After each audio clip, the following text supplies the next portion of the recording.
Pukul 6 waktu Indonesia Tengah. Inilah Radio Republik Indonesia Bau-Bau dengan Warta Kepton, berita seputar Kepulauan Buton. Kalau musim begini, angin begini, ada kegiatan. Nanti tunggu teduh lagi baru ada kegiatan lagi, baru mencari. Komoditi andalan yang frekuensinya tinggi itu adalah rumput laut. Kemudian diikuti oleh ikan layang, ikan teri.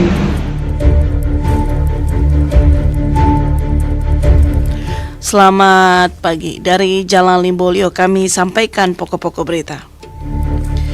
Akibat cuaca buruk dan alasan keselamatan, sejumlah nelayan di kota Bau-Bau memilih tidak melaut dan melabuhkan perahunya sejak beberapa hari terakhir.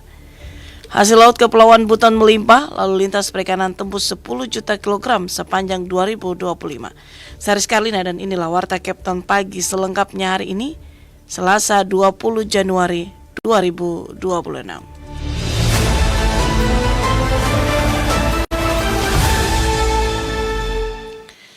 Kita berita yang pertama. Akibat cuaca buruk dan alasan keselamatan, sejumlah nelayan di kota Bau-Bau memilih tidak melaut dan melabuhkan perahunya sejak beberapa hari terakhir.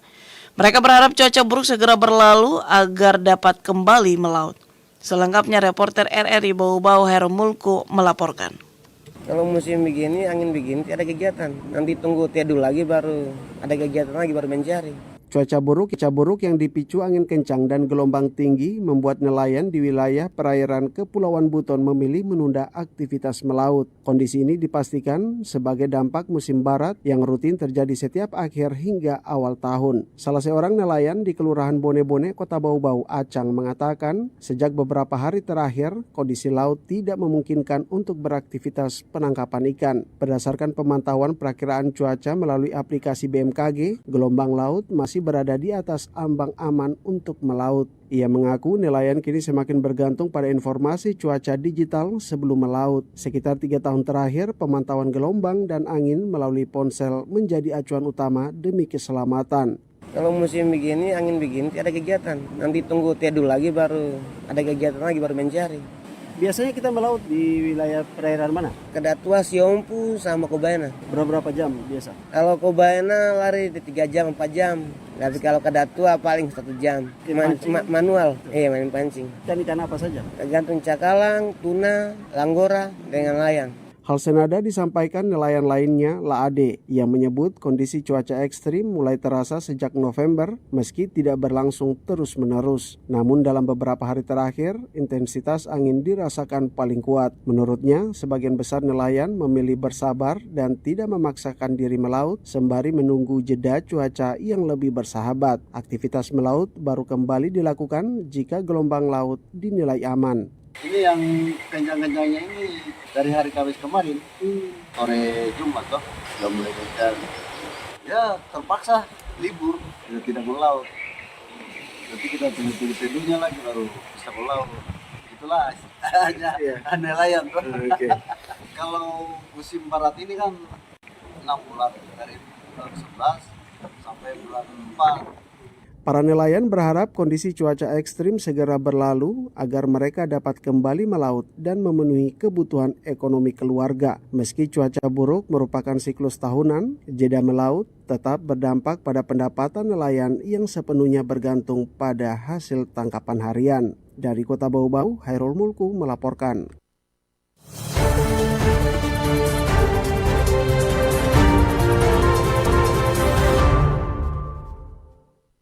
Hasil laut Kepulauan Buton melimpah, lalu lintas perikanan tembus 10 juta kilogram sepanjang 2025. Selengkapnya reporter RRI Bau-Bau Ade Nurliani melaporkan.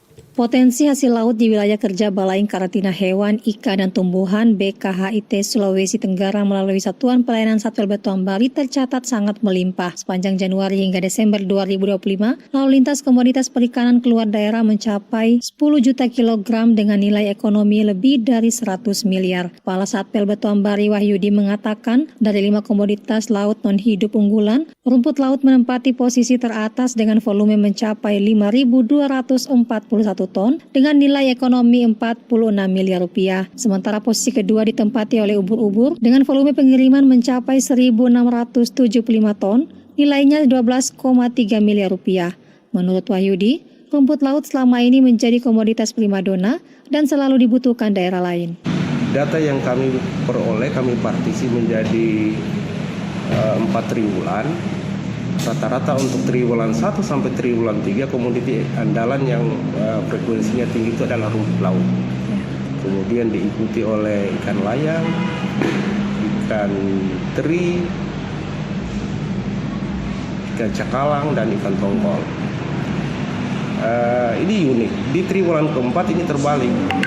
Triwulan 4 yang komoditi paling tinggi itu adalah ubur-ubur. Berdasarkan data triwulan 1 hingga triwulan 4 2025, rumput laut selalu menempati posisi teratas sebagai komoditas laut non-hidup unggulan di wilayah Satpel Betuan Bari. Namun pada triwulan 4 2025, posisi sempat bergeser dan digantikan oleh ubur-ubur. Meski demikian, secara akumulasi tahunan, ubur-ubur tetap berada di peringkat pertama. Wahyudi menambahkan, kualitas rumput laut asal Kepulauan Buton dinilai sangat baik dan memiliki potensi besar. Warta Cape Town pagi ini disiarkan langsung RRI Bau-Bau. Kita lanjut dengan informasi selanjutnya. Realisasi PAD dari sektor retribusi pasar di Kota Bau-Bau pada tahun 2025 hanya mencapai 85% atau senilai 850 juta dari target 1 miliar rupiah. Mengenai hal itu, Afrian Syah melaporkan. Nggak sampai target, cuma 150 juta ya.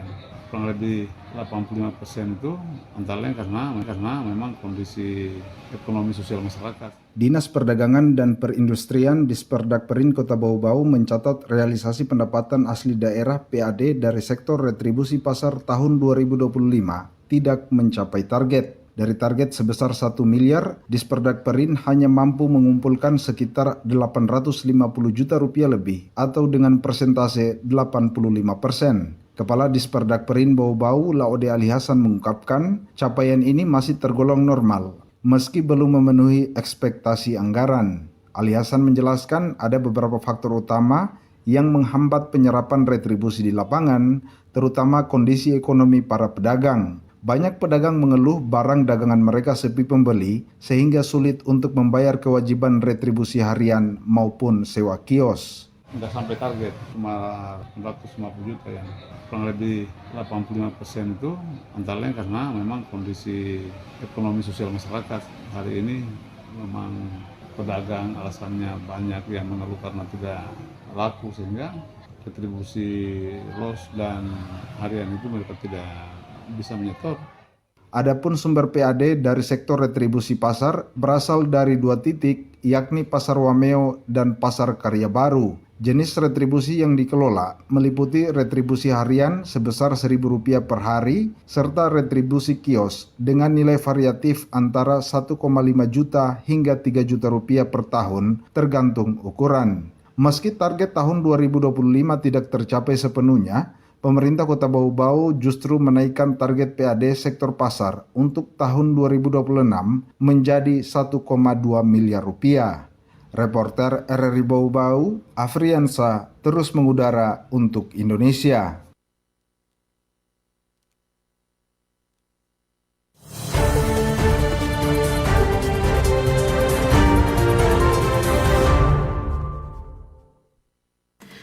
Kita ke berita yang terakhir, realisasi belanja anggaran pendapatan dan belanja negara tahun anggaran 2025 yang disalurkan melalui kantor pelayanan Perbendaharaan Negara atau KPPN Bau-Bau mencapai angka 5,2 triliun rupiah atau setara dengan 97% dari total pagu sebesar 5,18 triliun rupiah.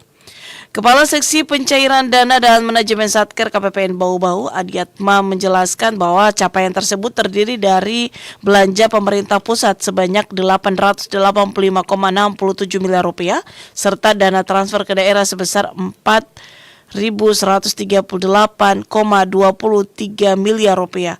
Untuk belanja pemerintah pusat yang dialokasikan kepada 106 satuan kerja, realisasi terdiri dari belanja pegawai sebesar 457,47 miliar rupiah, belanja barang 355,09 miliar rupiah, dan belanja modal sebesar 73,11 miliar rupiah.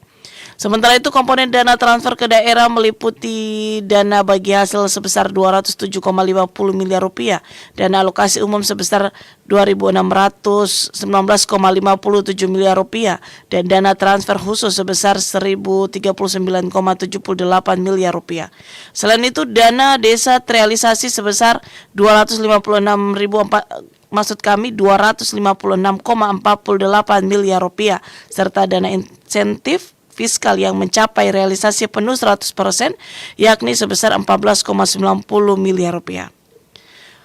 Penyaluran dana transfer ini menjangkau 6 pemerintah daerah di Kepulauan Buton, di mana rinciannya Kota Bau-Bau menerima 698,79 miliar rupiah, Kabupaten Buton 671,94 miliar rupiah, Kabupaten Buton Selatan 561,20 miliar rupiah, Kabupaten Buton Tengah 776,44 miliar rupiah, Kabupaten Buton Utara 768,57 miliar rupiah, dan Kabupaten Wakatobi sebesar 673,74 miliar rupiah. KPPN Bau-Bau meliputi kinerja belanja tahun 2025 yang menunjukkan tren positif bagi dari sisi optimalisasi anggaran maupun peningkatan digitalisasi pembayaran.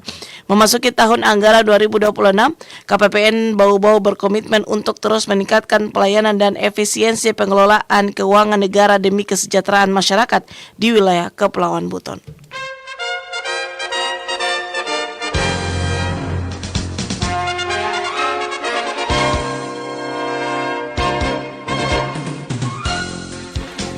Demikian Warta Kepton pagi ini. Kembali kami sampaikan pokok-pokok berita. Akibat cuaca buruk dan alasan keselamatan, sejumlah nelayan di Kota Bau-Bau memilih tidak melaut dan melabuhkan perahunya sejak beberapa hari terakhir. Hasil laut Kepulauan Buton melimpah, lalu lintas perikanan tembus 10 juta kilogram sepanjang 2025. Demikian Warta Kepton pagi ini. Kami harapkan Anda masih bersama kami untuk menyimak Kepton pagi ini. Dapatkan juga informasi kami dalam portal resmi rri.co.id. Mewakili kerabat kerja yang bertugas, saya Rizka Herlina mengucapkan terima kasih, selamat pagi, dan RRI terus mengudara untuk Indonesia.